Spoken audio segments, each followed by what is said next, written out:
Each and every one of you. That's right, except Jim. Well, Henry, congratulations. Of course, UFC champion, but not only that, I mean, beating one of the greatest of all time to get it done. Just what's the emotion like for you right now? Man, it's a true testimony of an underdog. Man, I lasted the first fight with Demetrious Johnson 2 minutes and 36 seconds. And I felt like it was going that way that very first round too. When those calf kicks, man, really I couldn't plant, and I was forced to switch southpaw, but it actually helped me. And before all this, I said in order for me to beat the Demetrious, it had to do with distance, timing, and composure. And that's exactly how we took this fight. You know, I took this fight. He got to my legs, and that was okay. I wanted Demetrious to work.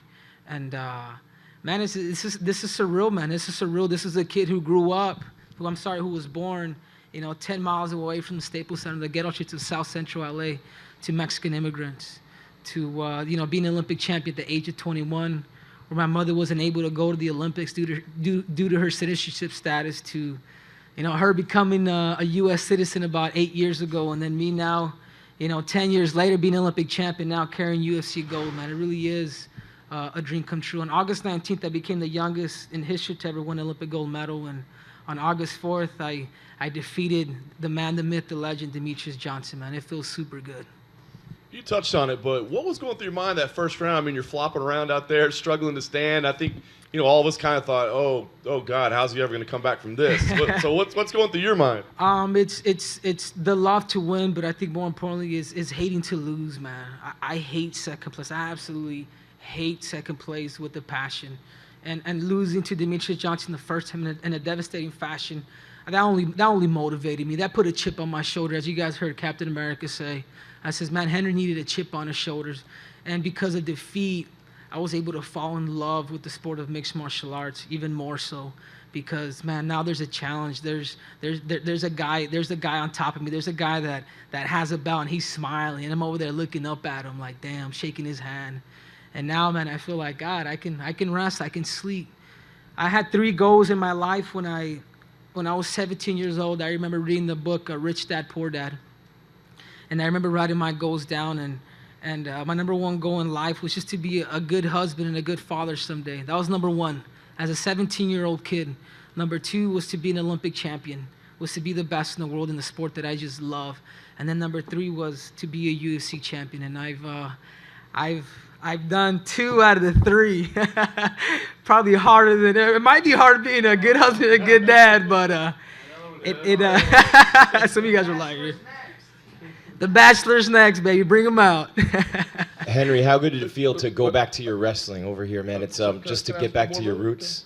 Sorry? Could I just ask one more? I didn't mean to interrupt. I just want to ask one last question, if I could. Beforehand, you said that you wanted to, that you would grant Mighty Mouse a rematch if you beat him, because he is such a great champion. But afterwards, you immediately say, let's go up and do that. Give me an idea why you think the move up to 135 is the right move. Because, man, look, if you guys watch my fight, man, look how much bigger I am than Demetrious Johnson. I was watching the highlights. I'm a tank, man.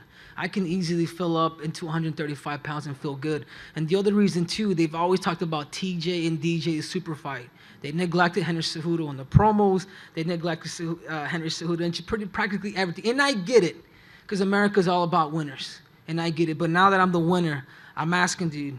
I'm an Olympic champ. I'm a UFC champ. And now I'm asking to be a triple champ. Forget about the champ. I want to be a triple champ, man. Allow me to go up to 135 pounds. Allow me to face TJ Dillashaw, man. If he wants to come down, we can talk. I'd rather go up. I want to make history. All right, Henry, I was asking you about your wrestling, just getting back to that. You took him down early in the first fight. He got right back up. A couple times early tonight, he did the same thing. It was like you were wrestling a fish out there, how fast he got off the mat. Yeah, a lot of that, I credit his scrambling. I wasn't expecting Demetrious to do a lot of these significant rolls, these Grambies and things of that matter. And, he did that, which surprised me. Again, man, when you fight Demetrious Johnson, he's very small and he's very squirmy. It's not like you fight somebody where you can kind of feel like he's constantly just moving. So I kind of had to use I had to deal with the cards that I was dealt with. And those situations I had to continue to keep mixing and making it awkward for him. And I noticed even with Demetrious is the more you make him scramble, he gets tired. He gets tired, man. He's human. I said it before. I says he believes just like me. And tonight was my night. It wasn't an easy fight. It was a tactical fight. I believe this, and I said it before. I said, man, this is much bigger than the belt, man. I defeated a guy that there's a bit of admiration for, a guy that's done a lot for the flyweight division, and now I have that X on my back, and it's my job to carry it, and I'm looking forward to that. Yeah, and obviously that's something that, and a lot more options too for the wife maybe with that belt. But I wanted to ask you about what you did in your camp and the complete difference in your physique and everything that you've done with Neuroforce One, with the science and all that stuff to not only make you've improved every aspect of your game and then mentally slowing things down in there, but just everything in general to make a complete package and build a champion. I said it before. I says if I can't be the best in the world, there's something wrong. I have the physique, I have the body, I have the intelligence. I'm fast, I'm explosive, I'm young and cute. Some of you guys could laugh, and some of you guys are still sleeping on me, man. I gotta wake you guys up. And I decided to put science in the center of this camp, and I worked with the sports performance-based company, performance-based company called Neuroforce One, and they handled everything from my recovery to my nutrition to my vitamins to my proteins, and I'd never done this before. I come from the sport of wrestling where you just put your head down, you just work, and I would get injured or whatnot, and things were coming repetitive, and I finally, I got to know Neuroforce One. I saw what they were doing. I saw a complete change, and you guys could see that change when I fought Wilson Hayes. I was like, God, Lee, that dude is ripped. He's bulky. This dude, he doesn't look like a flyweight. I've never had an 8-pack. Or a 6-pack for that matter. I can drink them, but I can't have them. And I think that was the difference, was adding science and Neuroforce One to the center of this camp.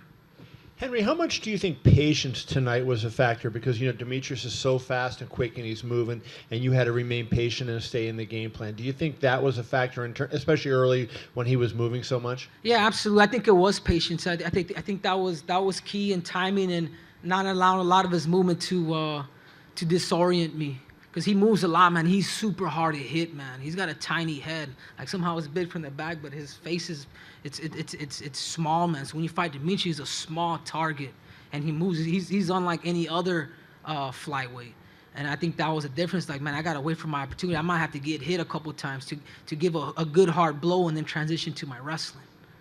When you started with Neuroforce One and your body starts to change, did it take a while for you to get used to it? Like, your body's different than it was previously, and you've had, you worked so long and so well with the body you had previously.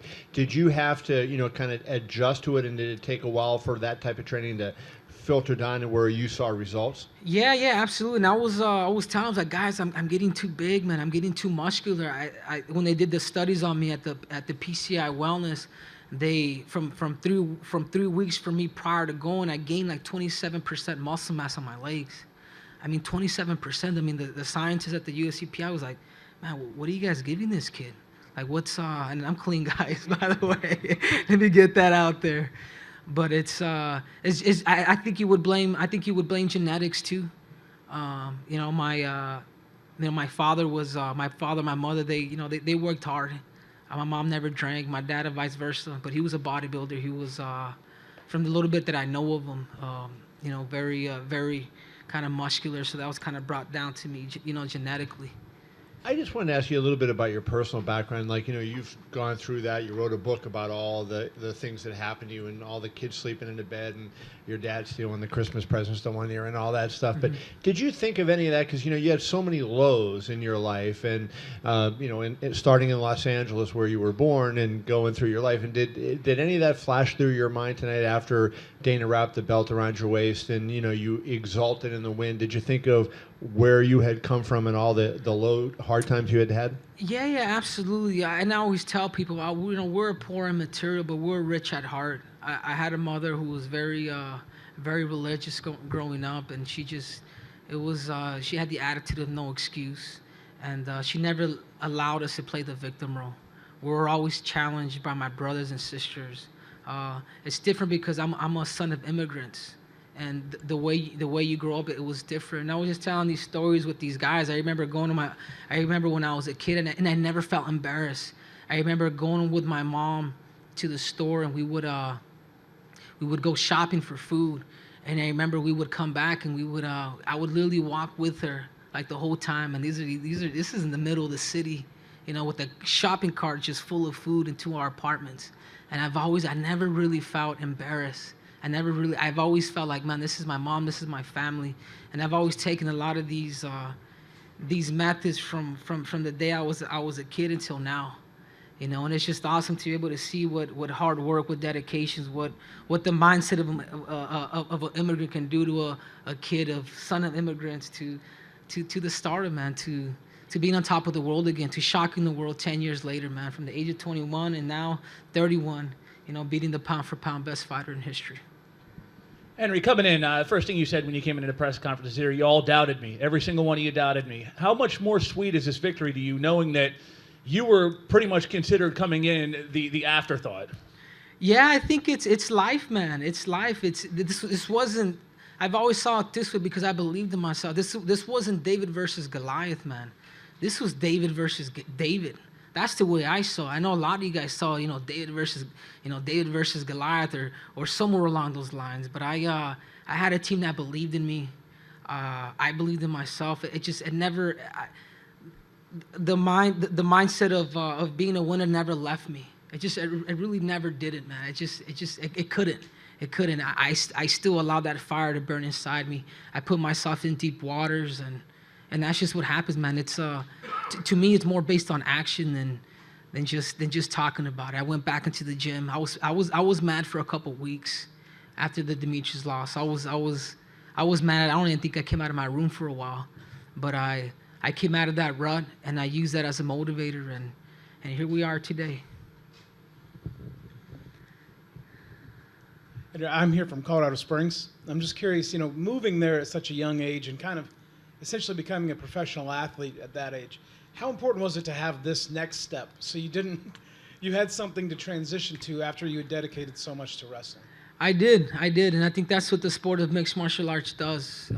A lot of people may be watching this, and they still may think it's human cockfighting, but man, this sport is a sport, man. It's given me a way it's given me a livelihood. I'm able to have a house, a car, and as you guys know, a lot of Olympians now, being number 2, being number 3 in the world doesn't get you paid.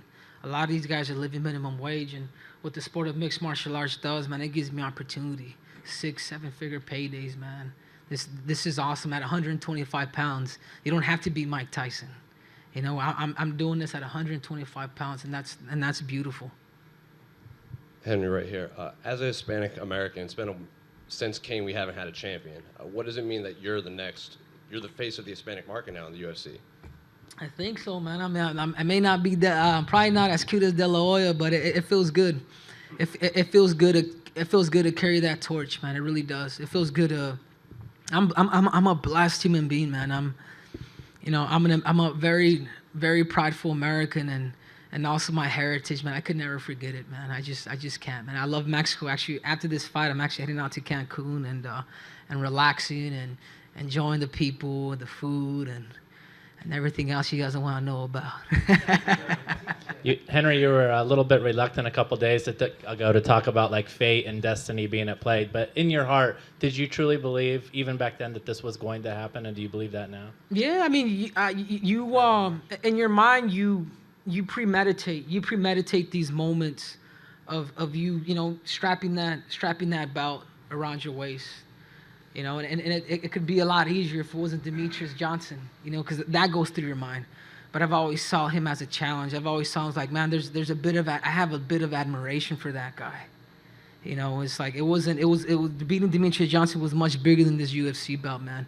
This is something for sports. This is something that this guy's been dominating the weight class for years. Before Demetrious Johnson before I ever started the sport of mixed martial arts, he was already champ. Before I even ever fathomed about joining the UFC, he was already the champion.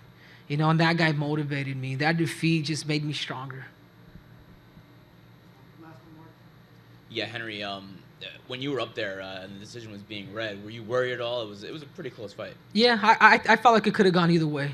I really did, man. If they would have gave it to Demetrious, I'd have been like, damn. I was it could have gone either way for sure, man. And I'm a very honest and humble human being, but I was just happy to hear I knew. Just one more thing, close fight. Demetrious was a champion for a very long time. I know you want to go up, but would you be willing to give him an immediate rematch? Yeah, absolutely, man, absolutely. And I want to talk to the UFC about that.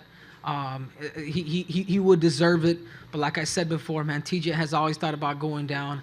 And I'm saying, hey, man, it's no more DJ, man. It's Henry Cejudo, and I want to go up.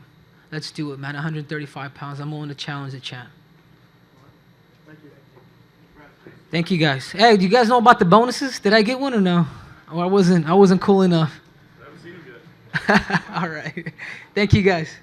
Stand up for a photo. Stand up to the side. Is this my hat too? Or is this just for display? Take it, don't replace it.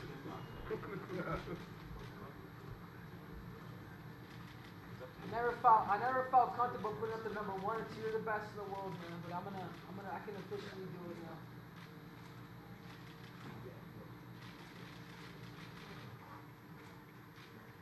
All right. Okay. Everybody good? Thank you. Thank you. All right. Thank you, Henry.